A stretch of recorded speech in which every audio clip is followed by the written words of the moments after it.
Hello বন্ধুরা, তো আমি চলে এসেছি আবার নতুন একটা ভিডিও নিয়ে। তো এখন দেখতে পাচ্ছ যে আমরা গঙ্গা আরতি দেখতে চলে এসেছি। গঙ্গা ঘাটে বসে আমরা গঙ্গা আরতি দেখব। তবে গঙ্গা ঘাটে ঠিক বলবো না, তবে আমরা গঙ্গাতেই বসে গঙ্গা আরতি দেখার জন্য বসে গেছি। শুধু আমি না, বা আমরা নয়, অনেকে, মানে আমার মতন হাজার হাজার হাজার হাজার মানুষ যারা গঙ্গা আরতি দেখতে এসছে, বানারসে ঘুরতে এসছে। আর বানারসে এসে গঙ্গা আরতি দেখবে না, সেটা তো কখনো হতে পারে না। তো যাই হোক, প্রচুর মানুষ এই গঙ্গা আরতি দেখতে এসছে। দেখো চারিদিকে শুধু লোকান্ন, মানে ঘাটে তো বসছে।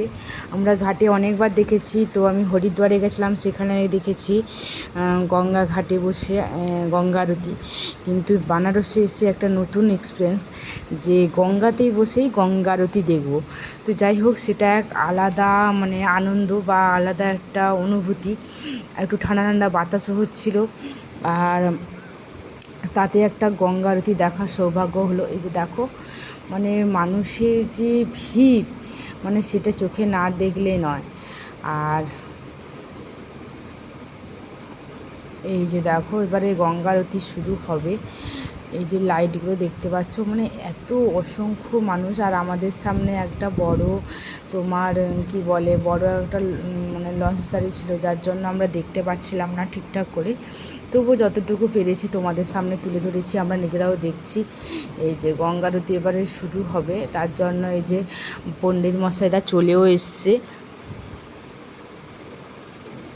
আর তার আগে মন্ত্র, মানে গঙ্গা আরতি শুরু হওয়ার আগে আগে মন্ত্র পাঠ হয়।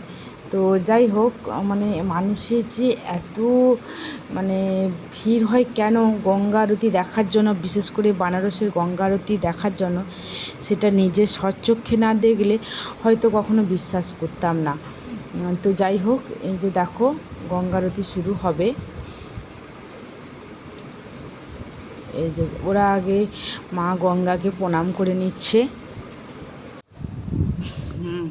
এই যে প্রথমে শঙ্খধ্বনি হয়, তারপরে ঠাকুরকে প্রণাম করে, তারপরে গিয়ে গঙ্গা আরতি শুরু হয়। তো অনেকক্ষণ ধরে চলে এটা, মিনিমাম 2 ঘন্টা ধরে চলে, 1 থেকে 2 ঘন্টা চলে। তো যতটুকু পেরেছি তোমাদের সামনে তুলে ধরেছি। তো তোমরাও দেখতে থাকো, খুব ভালো লাগবে। আর যারা যারা আমার ভিডিও প্রথম দেখছো, অবশ্যই একটা লাইক আর কমেন্ট করো, আর পারলে সাবস্ক্রাইব করো যারা নতুন। এই যে ওরা মাথা নত করে প্রণামও করে, কারণ সত্যি কথা বলতে কি, গঙ্গা আরতি সবটা ঠিক আছে, কিন্তু ওই যে যখন প্রদীপ নিয়ে ঘোরায় না, অসংখ্য এত জোরে জোরে বাতাস হয়, মানে কারোর হাতও পুড়ে যেতে পারে। মানে সেটা যে মানে কি বলবো, তবুও মা গঙ্গা মায়ের এত আশীর্বাদ, ওনাদের কিছুই হয় না। তার জন্য মনে ভক্তি আর আশ্বাসটাই মেন। তো যার জন্য ওরা শুরুর আগেই মা গঙ্গাকে প্রণাম করে। আর এটা রিচুয়াল। আর কত বড়, মানে কি বলবো, আর যে জোরে জোরে যেভাবে ডমরু বাজে না, সেই ডমরুরা যে মনেই হবে যে স্বয়ং গঙ্গা আরতি দেখার জন্য ভোলেনাথও যেন বসে আছে। তো যাই হোক, যেরকম শঙ্খধ্বনি, যেরকম ডমরুর আওয়াজ, যেরকম মন্ত্রপাঠের উচ্চারণ। আর সত্যি বলতে কি, আমরা গরমে গেছিলাম, কিন্তু গঙ্গা আরতি মানে সবাই একদৃষ্টেই দেখছে। আর দেখে এত সৌন্দর্য লাগে এই গঙ্গা আরতি দেখা। যারা দেখেনি, আমি বলবো একবার হলেও কোনো দিন যদি তোমরা বানারস যাও, তো অবশ্যই গঙ্গা আরতি দেখো, কারণ ওটাই না দেখলে হয়তো অনেক কিছু মিস করবে। কারণ গঙ্গা আরতিতে যেমন একটা ভক্তি, আশ্বাস, মানে একটা আলাদা। আর ওই যে ডমরুর যে বাজনার যে আওয়াজ, ওটা অসাধারণ। মানে মানে কি বলবো, মানে মনে যে একটা শান্তি, আনন্দ, তা হয়তো এখানে এসেই পেলাম। তো আমার তো খুব ভালো লেগেছে। আর এটা অনেকক্ষণ ধরে চলছিল। কিছু কিছু তোমাদের সামনে তুলে ধরেছি। আর দেখো মানুষের কত ভিড়, শুধু সামনে নয়, মানে গঙ্গা ঘাটে যেরকম মানুষ বসে আছে, সেরকম গঙ্গাতেও মানে কি বলবো, লাখে লাখে, মানে আমাদের মতন লঞ্চে করে যারা এসছে দেখছে, মানে মানুষ, মানে এত মানুষের ভিড়। শুধু শুধু এখানে এই ঘাটে হচ্ছে না, ওদের নাকি অনেকগুলো ঘাট আছে যেগুলোতে হয়, তবে স্পেসিফিকলি এই ঘাটটায় সবথেকে বড় করে হয়। আর মানুষ এটা দেখে, আর সত্যি কথা বলতে কি, এই যখন গঙ্গা আরতি চলছিল, মামাম কিন্তু একটু আওয়াজ করেনি। ও কিন্তু কোনো জায়গায় 1-1.5 ঘন্টা বা 2 ঘন্টা চুপচাপ বসে থাকার মেয়ে না। তো সেও দেখছিল যে গঙ্গা আরতি কেমন হয় বা কি হচ্ছে না হচ্ছে, ও চুপচাপ ছিল। আর এটাই আমার সবথেকে ভালো লেগেছিলো, শুধু আমার মেয়ে নয়, এখানে অন্যান্য যারা বাচ্চা টাচ্চা ছিল, কারোর বাচ্চা কাঁদেনি জানেন, সবাই চুপচাপ করে ওই হাঁ করে দেখছে। আমি বুঝতে পারছি না। দেখো, অনেকে তো বলে না, বাচ্চারা তো সত্যি কথা, বড়রা বসে থেকে চুপচাপ থেকে যাবে, কিন্তু বাচ্চারা তো থাকে না, বাচ্চারা ও গঙ্গা আরতি দেখছে। আর এটাই খুব সুন্দর লেগেছিল। তো এই যে দেখো, পরপর স্টেপ বাই স্টেপ গঙ্গা আরতি চলছে।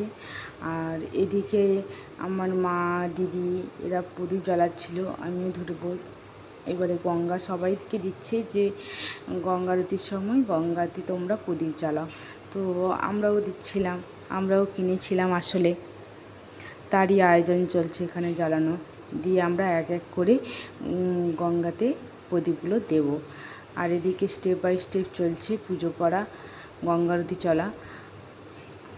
আর মানুষের কেমন ভিড়টা শুধু দেখো। আর বাইরে প্রচণ্ড প্রচণ্ড, যেখানে গঙ্গা আরতি হচ্ছিল, প্রচণ্ড জোরে জোরে বাতাস হচ্ছিল।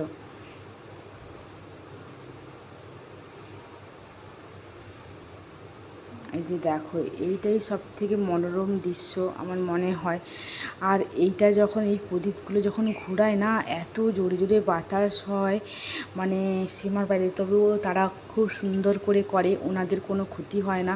সবই হয়তো গঙ্গা মায়ের আশীর্বাদ। আর আমাদের তো দেখে খুবই ভালো লাগছিলো। আর প্রচণ্ড বাতাস হচ্ছিলো, কারণ যেরকম গরম ছিল সেরকম বাতাসও হচ্ছিলো জোরে জোরে। কী বীভৎস বাতাস! আর বাতাসের জন্যই হয়তো আমরা শান্তি করে দেখতেও পেয়েছি, কারণ আমাদের তখন কিন্তু গরম টরম এত লাগেনি। তো এই যে দেখো, এবারে এক এক করে সবাই প্রার্থনা করছি, প্রদীপ জ্বালাচ্ছি, গঙ্গা মাকে প্রণাম করছি। বেনারসে আবার কবে আসবো জানি না, তবে এটাই যে ভোলেনাথের অশেষ কৃপা ছিল যে আমরা বেনারসে এসে ঘুরে গেলাম, এটাই আমাদের কাছে অনেক। আর পরম সৌভাগ্য বলতে পারো যে এরকম বেনারসের ঘাটে বসে বা গঙ্গাতে বসে আমরা এরকম গঙ্গা আরতি দেখছি, এটারও একটা আলাদা দেখার সৌভাগ্য।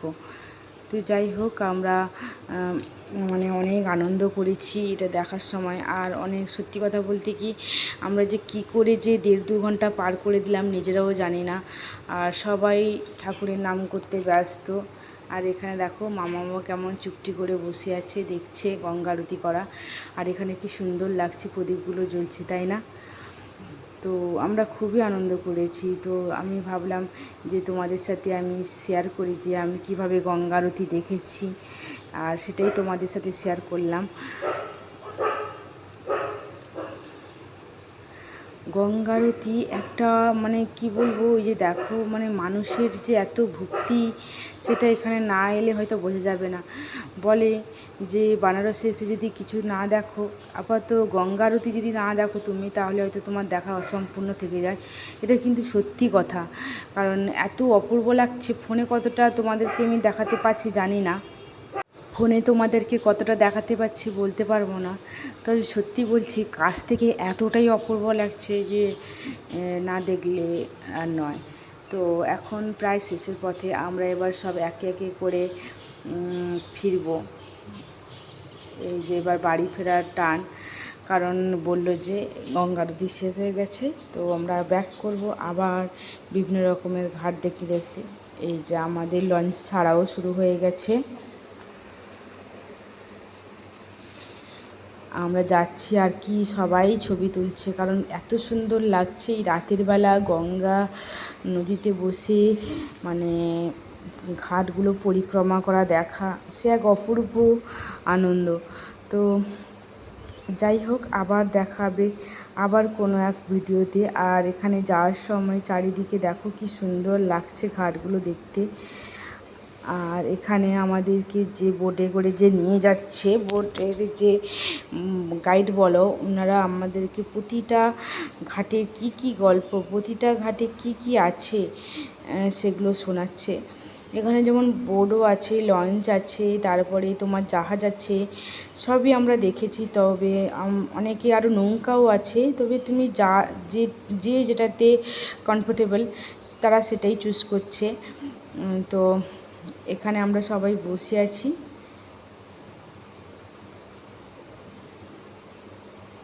আর এখানে যে আমাদের গাইড, উনি প্রতিটা গল্প শোনাচ্ছে যে কোন ঘাটের কী মাহাত্ম্য। আর এখানে মা মাম্মু চুপটি করে বসছে। আমার মা তো প্রায় ঘুমিয়ে যাচ্ছিল, এত বাতাস হচ্ছিল। আর মানে কি বলবো, এত মানে ঠান্ডা ঠান্ডা বাতাস হচ্ছিলো যে প্রায়জন যারা গেছিলো তারা গল্প শুনছিল, ঘুমিয়ে যাচ্ছিলো। আর অনেকগুলো ঘাট আছে। তো দেখাবে পরের একটা ভিডিও।